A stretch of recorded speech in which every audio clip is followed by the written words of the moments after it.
출애굽기 34장의 말씀에 가보면 모세가 시내산에 올라가서 두 번째 십계명 돌판을 가지고 내려오는 장면을 볼 수 있습니다. 첫 번째 돌판이 어떻게 되었습니까? 모세가 하나님께 첫 번째 돌판을 받을 때 아래서는 어떤 일이 벌어져요? 아론과 이스라엘 백성들이 송아리 신상을 만들어 놓고 춤추고 먹고 마시고 뛰놉니다. 그 사실을 알고 모세가 내려와서 분한 마음에 하나님께 받았던 십계명 돌판을 던져버리지요. 그리고 그 사건을 수습하고 나서 다시 하나님께서 모세를 시내산으로 불러 올리십니다. 그때는 두 개의 돌판을 밑에서 깎아가지고 올라오도록 명령하시지요. 모세가 다시 시내산에 올라가서 40일 동안 떡도 먹지 않고 물도 마시지 않고 지나 보내게 되지요. 그 시간 동안 하나님께서는 모세가 가져온 돌판에 다시 한번 십계명을 기록하셔서 모세에게 들려주십니다. 그렇게 40일 동안 하나님과 함께 동거하다가 아래로 내려왔을 때에 모세에게 아주 특기할 만한 한 가지 현상이 나타나게 되지요. 그 특기할 만한 현상이 무엇입니까? 모세의 얼굴에서 광채가 나게 되었다는 것입니다. 그 광채가 나는 모습을 보고 백성들이 차마 모세의 얼굴을 똑바로 쳐다보지 못하는 두려움에 쌓이게 되지요. 그 백성들의 모습을 보면서 모세는 수건으로 자기의 얼굴을 가리우게 되었습니다. 오늘 본문 말씀에 바울 사도가 이때의 이야기를 예로 들면서 그러나 모세가 수건으로 얼굴을 가렸을 때의 그 상황과는 조금 다른 관점에서 그때의 일들을 사도 바울은 설명하고 있습니다. 과연 바울이 설명하고 있는 모세가 자기의 얼굴에 수건을 쓴 이유는 무엇인지 오늘 말씀을 함께 나누면서 귀한 교훈을 배울 수 있는 은혜의 시간이 되시기를 예수님의 이름으로 간절히 축원합니다. 여전히 바울 사도는 고린도 교회를 향하여서 자신을 향한 변론을 펼치고 있습니다. 여기서의 변론의 내용들은 무엇이냐면 고린도 교회 성도들이 하는 비난 가운데 하나가 바울이 스스로 자신을 높이고 있다는, 그래서 교만한 사람이라고 하는 사실을 이야기하고 있었습니다. 이것에 대한 변론을 펼치고 있죠. 우리가 잘 알듯이 계속 논란이 되어 왔던 것은 사도도 아닌 자가 자신을 사도라고 주장한다라고 하는 비난이 그 시대 상황 속에 있었던 것입니다. 특히 이제 예루살렘에서 온 거짓 교사들이 아직도 복음에 대해서 제대로 이해하지 못하였기 때문에 율법을 지킴으로 구원받는 것을 가르쳤지요. 그들의 입장에서 바라보면 사도 바울이 예수 그리스도의 복음에 대해서 자신감과 확신을 가지고 담대하게 선포하는 그 모습을 못마땅해 하는 것이 당연했습니다. 그래서 선동해서 바울의 사도권을 부정하고 바울이 전한 복음까지도 훼손하려고 하는 상황들이 계속해서 고린도 교회 내부에 있었다라고 하는 것입니다. 이런 비난들에 대해서 사도 바울이 오늘 3장의 말씀에서 두 가지로 변론하고 있는데, 첫 번째 변론이 당신들은 바로 그리스도의 편지입니다 라고 하는 변론입니다. 너희들은 우리들의 편지이다. 그리고 너희들은 그리스도의 편지이다 라고 말하는 거죠. 이 말의 의미가 무엇이냐면 내가 전한 복음의 말씀을 듣고 너희들이 변화되어서 그 마음이 변화되고 삶의 모습들이 변화되어서 교회라고 하는 공동체를 세우고 있는 모습 자체가 너희들이 그리스도의 편지라고 하는 증거이다 라고 말하는 것이지요. 그리고 우리가 전한 복음이 진실하다는 사실에 대한 명백한 증거이다 라고 말하는 것입니다. 2절과 3절의 본문 말씀을 같이 볼까요? 2절, 3절입니다.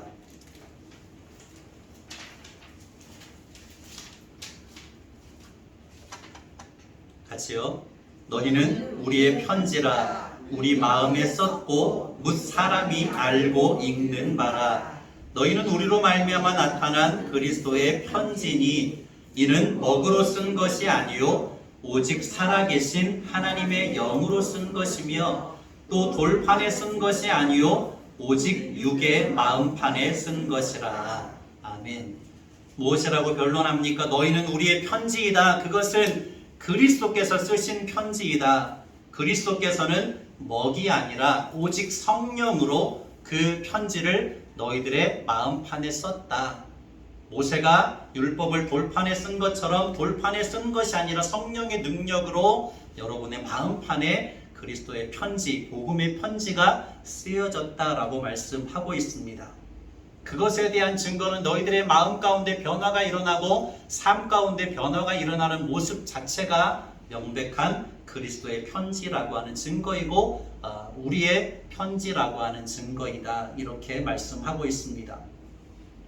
더 구체적으로 이야기한다면 1절 말씀의 근거로 너희들이 변화된 마음과 삶의 모습이 바로 우리들에 대한 추천서이다. 바울이 전한 복음 전도자 일행에 대한 추천서이다.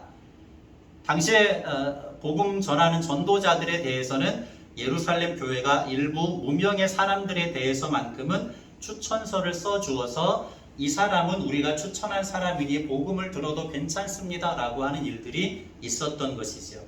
그런데 바울은 예수님께 직접 부름을 받았고 이방인의 사도로 보냄을 받았기 때문에 그러한 추천서를 가지고 있지 않았습니다. 유대인 교사들이 고린도 교회 성도들을 향하여서 바울은 사도라고 주장하지만 결코 사도가 아니다. 그에게는 예루살렘 교회의 추천서도 없지 않느냐. 그런데 그가 전한 복음에 대해서 진실하다고 말할 수 있겠느냐. 이런 비난들이 있었다라고 하는 것이죠. 그것에 대해서 바로 너희가 우리들의 추천서이다. 우리가 전한 복음의 말씀을 듣고 마음의 변화를 받고 삶의 변화를 받은 너희들이 우리를 증명하는, 우리가 진실하다는 사실을 증명하는 추천서이다 라고 말하고 있는 것이지요. 바울은 결코 자신을 스스로 높이지 않았습니다.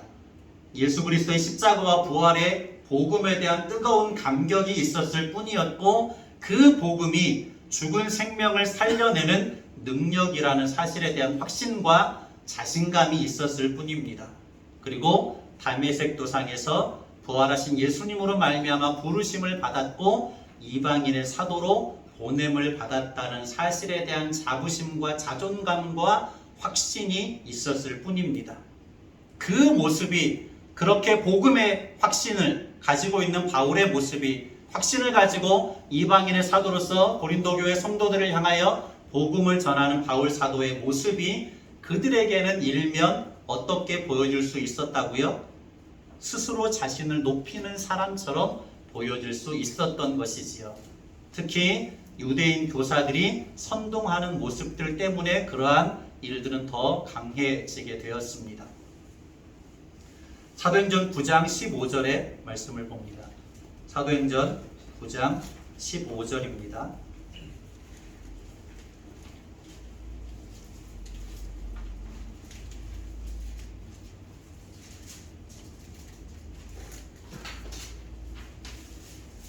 같이 보겠습니다. 주께서 이르시되 가라, 이 사람은 내 이름을 이방인과 임금들과 이스라엘 자손들에게 전하기 위하여 택한 나의 그릇이라. 아멘. 또 한 곳 찾아볼까요? 에베소서 3장입니다. 신약성경 312쪽 에베소서 3장입니다. 바울은 다메섹 도상에서 예수님을 만난 이후에 예수 그리스도의 십자가와 부활의 복음의 능력을 확신했습니다. 그것이 생명을 살리는 능력이라는 것을 깨닫고 확신하게 된 거죠. 자신감을 가진 거죠. 뿐만 아니라 예수님께서 자신을 이방인의 사도로 부르셨고 보내셨다는 사실에 대한 자부심과 자존감과 확신으로 가득 차 있었습니다. 그것을 자신의 여러 서신서들에서 누차 밝히고 있죠. 에베소서 3장 6절에서 8절까지입니다.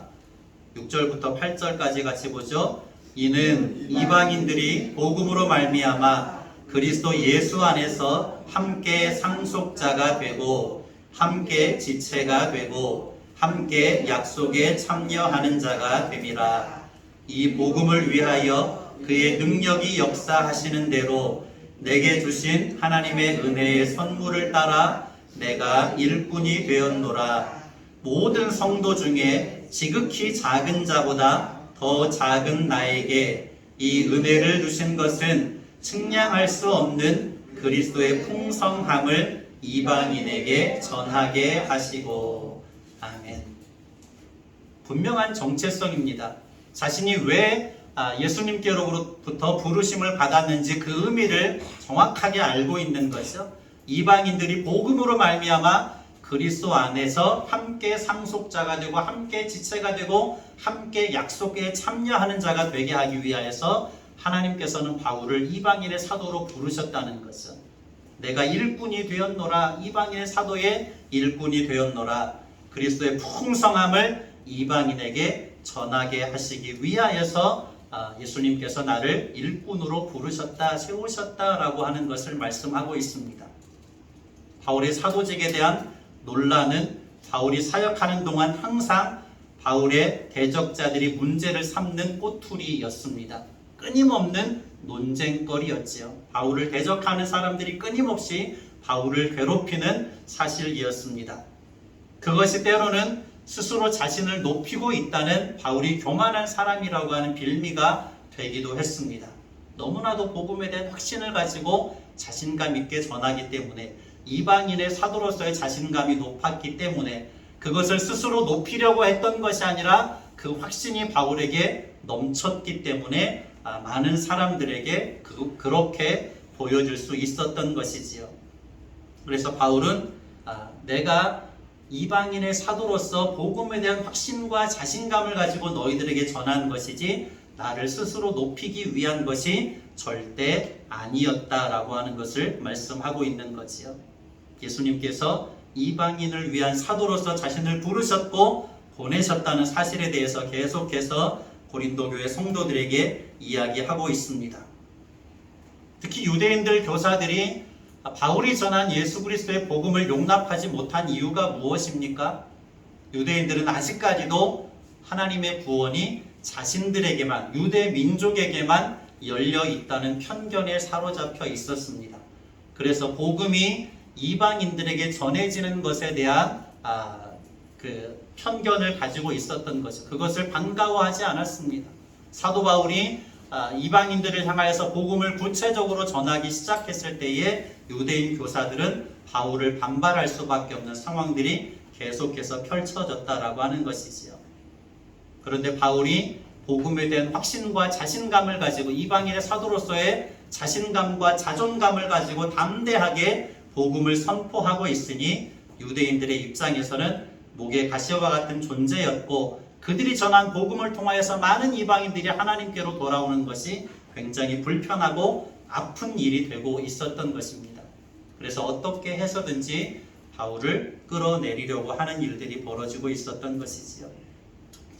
다시 본문으로 돌아와서 4절과 5절을 보겠습니다.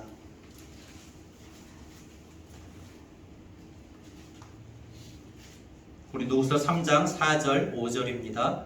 같이요. 우리가 그리스도로 말미암아 하나님을 향하여 이 같은 확신이 있으니 우리가 무슨 일이든지 우리에게서 난 것 같이 스스로 만족할 것이 아니니 우리의 만족은 오직 하나님으로부터 나느니라. 아멘.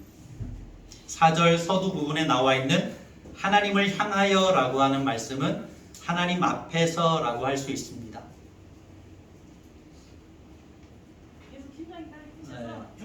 예, 기도하겠습니다. 조심하셔야 됩니다.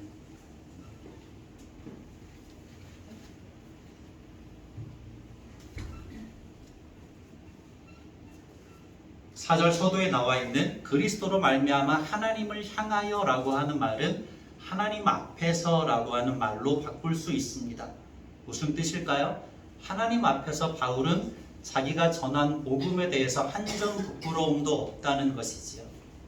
그리고 자신이 사도가 된 것에 대하여서도 한 점 부끄러움이 없고 자신감을 가지고 확신을 가지고 말할 수 있었다는 것입니다. 결코 스스로 나를 높이기 위한 것이 아니라고 말하는 거지요.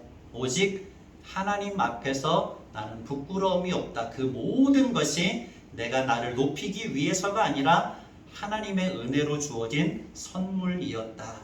그 모든 복음의 은혜와 능력은 하나님께로부터 나에게 주어진 것이지 내가 나를 스스로 높이기 위하여서 전한 것이 아니었다라고 하는 변론을 고린도 교회 성도들을 향해서 하고 있습니다. 그리고 그것에 대한 명백한 증거가 바로 당신들이지 않습니까? 내가 전한 복음을 통하여서 마음의 변화를 받고 삶의 변화를 이루고 교회 공동체를 이룬 당신들이 내가 전한 복음이 진실하다는 명백한 증거가 아닙니까? 그것은 우리를 위한 당신들의 모습들이 그리스도의 편지이고 명백한 증거이며 추천서입니다 라고 하는 것을 증거하고 있습니다. 저와 여러분들은 세상을 향한 그리스도의 편지이지요. 우리의 변화된 삶이 성경과 바울을 비롯한 사도들이 전한 복음이 틀리지 않은 명백한 진리라고 하는 사실을 세상의 많은 사람들에게 증명하는 추천서이고 편지가 된다는 것을 잊지 않고 기억하시기 바랍니다.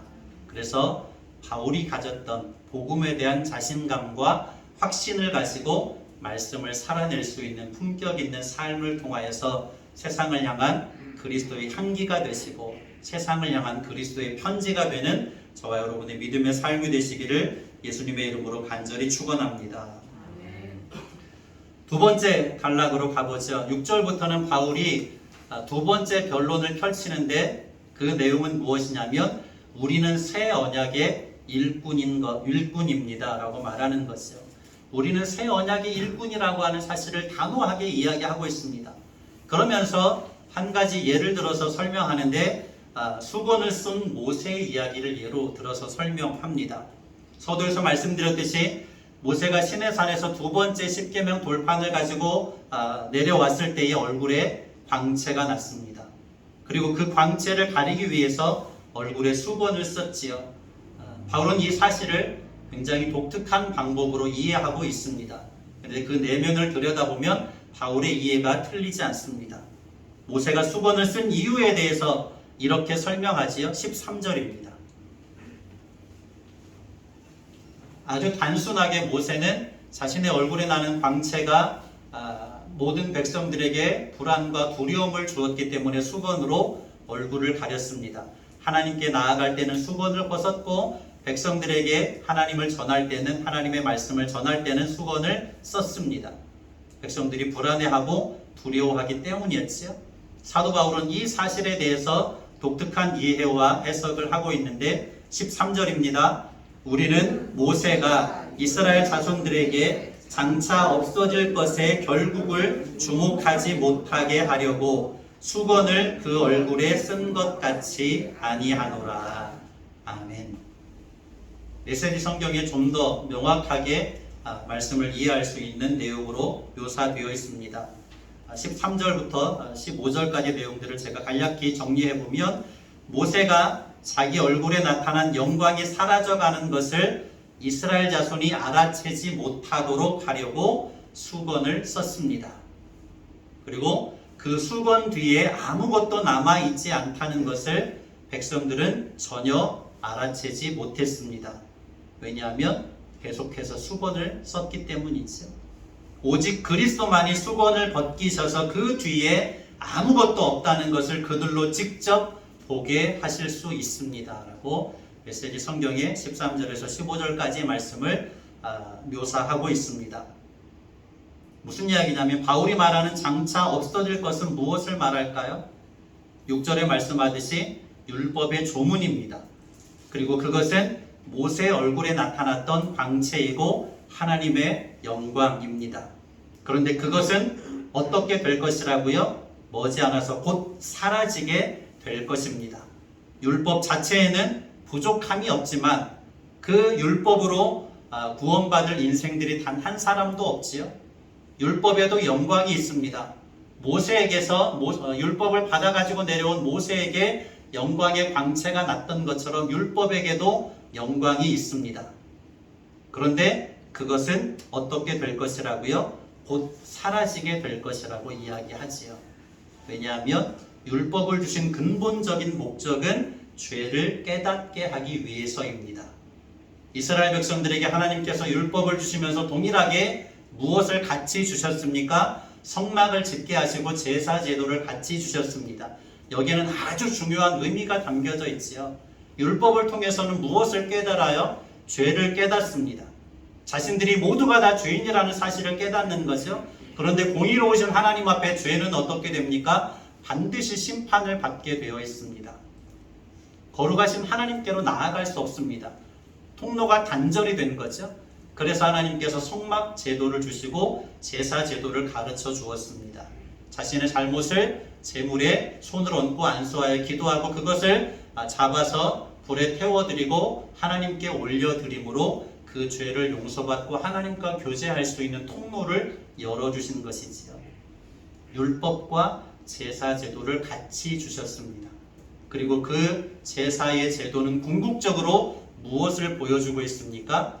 어린 양의 제물로 십자가에서 죽으시는 예수 그리스도를 보여주는 그림자였습니다. 율법을 통해 죄를 깨닫고 하나님 앞에 제물을 통하여서 죄 용서함을 받고 거룩하신 하나님 앞에 나아갈 수 있도록 인도하신 그 하나님의 은혜를 가르쳐 주시는 메시지였습니다. 그렇기 때문에 율법의 내용은 잠깐 동안 하나님의 영광을 보여주고 하나님의 은혜의 길로 나아갈 수 있도록 안내하는 길잡이 그 이상이 아니다라고 하는 것이죠. 사도 바울이 말하려고 하는 것이 이것입니다. 장차 없어질 그것은 율법의 조문입니다. 장차 없어질 그것은 모세의 얼굴에 빛나던 광채입니다. 그런데 이스라엘 백성들은 아직까지도 수건을 뒤집어 쓰고 성경의 말씀을 읽을 때에 수건을 벗지 않습니다. 그래서 아직도 모세의 얼굴에 광채가 남아있는 것으로 착각하고 있다는 것을, 율법을 지켜서 구원받을 수 있는 것으로 착각하고 있다는 것을 말씀하고 있는 것입니다.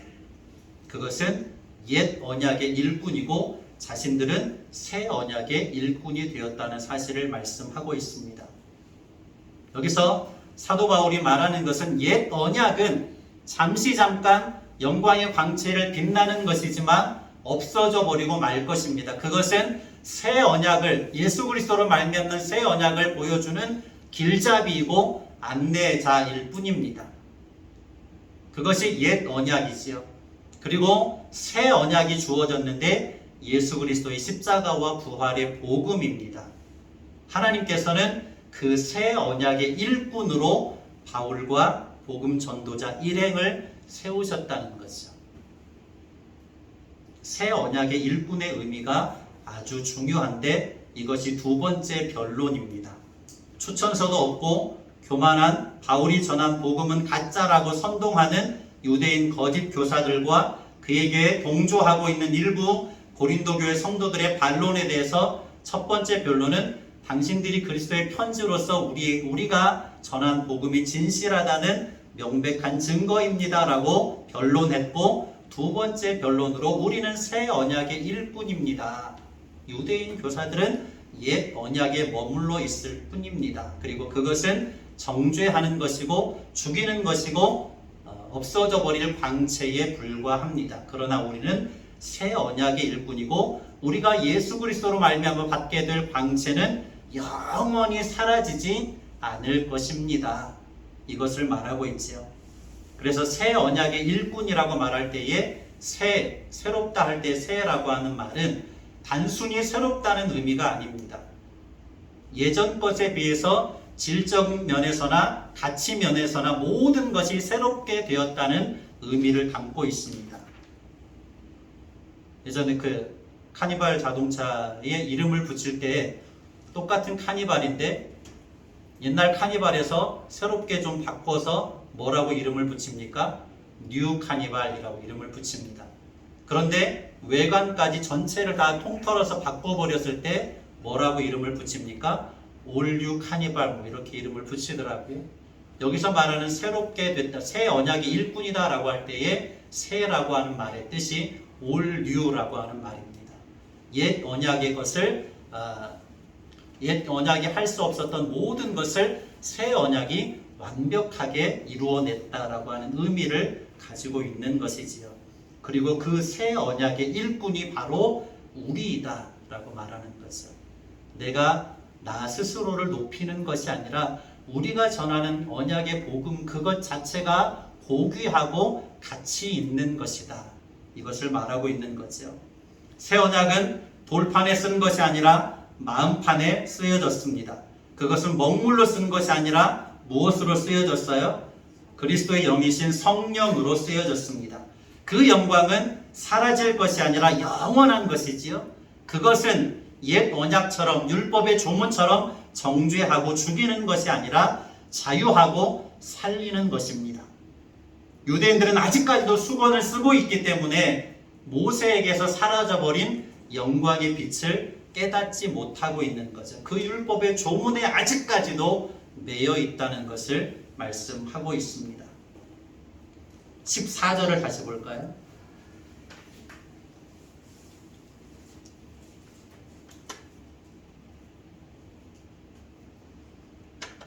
14절입니다. 그러나 그들의 마음이 완고하여 오늘까지도 구약을 읽을 때에 그 수건이 벗겨지지 아니하고 있으니 그 수건은 그리스도 안에서 없어질 것이라. 아멘. 그 수건이 벗겨지지 않았습니다. 율법의 조문으로는 결코 구원받을 수 없는데 아직까지도 수건을 덮어놓고 있기 때문에 율법의 그 조문을 지킴으로 구원받을 수 있다고 착각하고 있다는 것이지요. 그런데 그것이 가짜라고 하는 것은 누구를 통하여서만 벗겨질 수 있다고요? 그리스도 안에서만 벗겨질 수 있다고 말씀합니다. 마지막 17절과 18절입니다. 17절 18절 주는 영이시니 주의 영이 계신 곳에는 자유가 있느니라. 우리가 다 수건을 벗은 얼굴로 거울을 보는 것 같이 주의 영광을 보매 그와 같은 형상으로 변화하여 영광에서 영광에 이르니 곧 주의 영으로 말미암음이니라. 우리 다시 한번 묵상하면서 17절 18절 주는 영이시니 주의 영이 계신 곳에는 자유가 있느니라.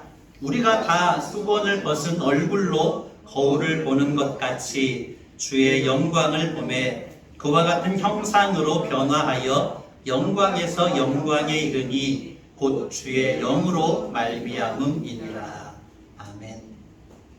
예수님께로 돌아오면 무엇이 벗겨집니까? 수건이 벗겨집니다. 무엇을 보게 됩니까? 참된 영광을 보게 됩니다. 율법 조문의 얽매인 죄와 죽음의 권세로부터 무엇을 얻게 됩니까? 참된 자유를 얻게 됩니다. 아직까지도 율법 조문에 매여 있는 유대인들은 어떻습니까?